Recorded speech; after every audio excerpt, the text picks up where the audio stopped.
ताल का जो टाइटल सॉन्ग है उसका तो बहुत ही अजीब बात हुई है कि सुबह मैं उन दिनों वो इतनी रिकॉर्डिंग्स चल रही थी, दिन में 4-5 गाने, एंड मैं कभी घर पे, I used to be always in the studios, तो मैं नहीं थी, तो सुभाष जी का फ़ोन आया घर पे और उन्होंने मेरी मम्मी से बात की कि मैं थी नहीं घर पे, कि अलका को इमीडिएटली आज रात को मद्रास भेजिए, आप चेन्नई भेजिए, क्योंकि हमको ताल का टाइटल सॉन्ग रिकॉर्ड करना है रहमान जी के साथ चेन्नई में। रहमान जी चेन्नई में रिकॉर्डिंग करते हैं।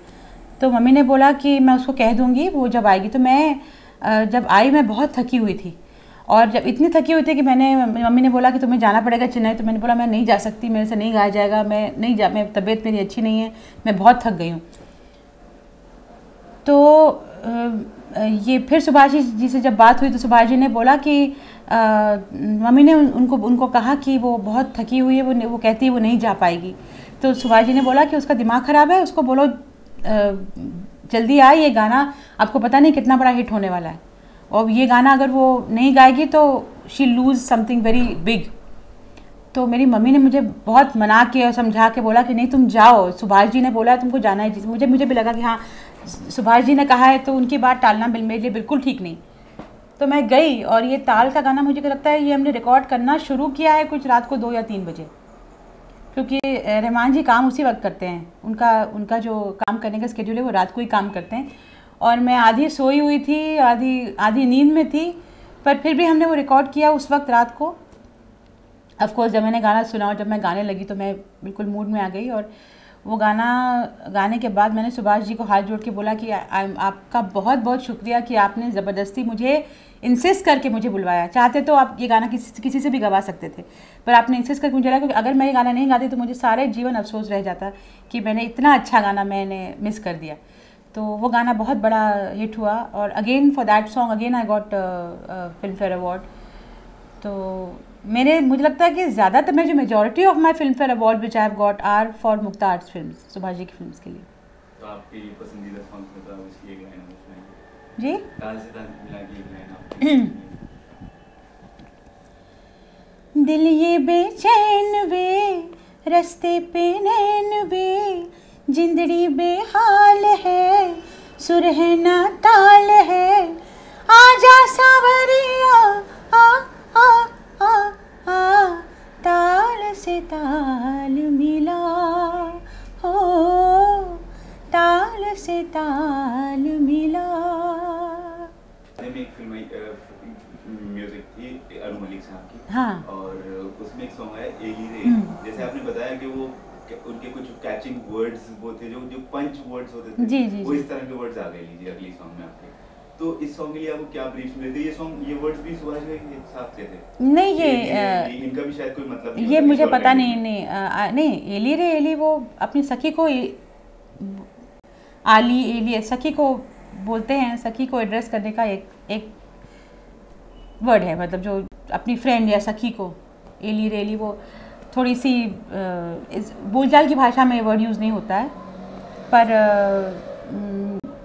ऐसा वर्ड है जो आप अपने संबोधित करने के लिए अपने फ्रेंड को या अपनी सखी को एली रे एली, मतलब अपनी फ्रेंड को बोल रही है, या अपनी सिस्टर, जो उनकी 3 बहनें दिखाई थी उसमें। और इसमें यही ब्रीफ था कि ये 3 लड़कियां गा रही हैं, साथ में तीनों बहनें हैं, और मेरी जो वॉइस है वो करीना पे यूज़ की गई थी, और इसमें कविता की भी वॉइस थी, और एक वॉइस थी शायद, एक और वॉइस थी शायद, आई एम नॉट श्योर। तो उस हिसाब से मुझे ब्रीफ दिया गया था कि ये सिचुएशन है, ऐसा तीनों गा रही हैं और एक दूसरे को छेड़ रही हैं और नाच रही हैं, वो उनका पूरा एक जो माहौल है इस गाने का वो समझाया था उन्होंने। और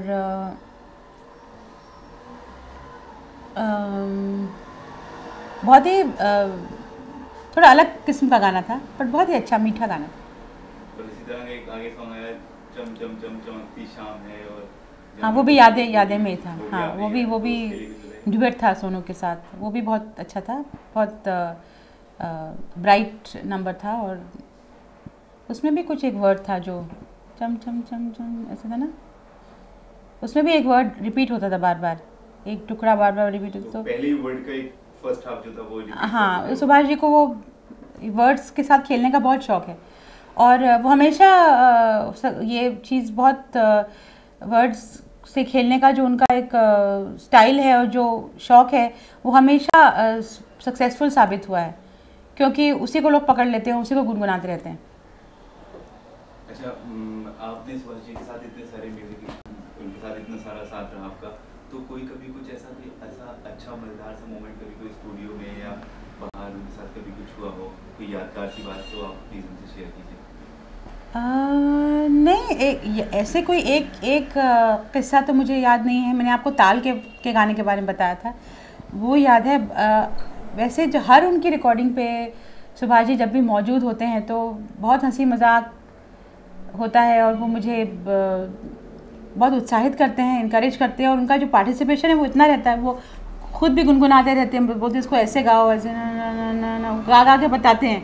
तो इतना ज़्यादा इन्वॉल्व रहते हैं कि, और माहौल जो रहता है वो बहुत ही अच्छा, कंफर्ट लेवल बहुत है। मतलब उनकी फिल्मों में गाना, उनके साथ काम करने में I am very very comfortable और एंड रिलैक्स्ड। तो हमेशा जाहिर है ऐसे माहौल में काम हमेशा बेहतर होता है, अच्छा होता है। किस्ता में भी मैंने गाए हैं गाने।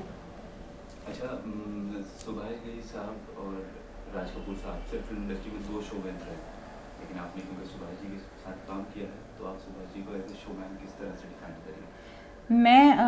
He is a true showman. उनका हर चीज़ बड़े मैसिव स्केल में और बड़े शान से उनकी हर चीज़ होती है, चाहे वो फिल्मों की अनाउंसमेंट हो, फिल्मों की लॉन्चिंग हो, प्रीमियर्स हो, म्यूज़िक लॉन्च हो, कुछ भी हो, वो हर चीज़ को बड़ी शान से करते हैं।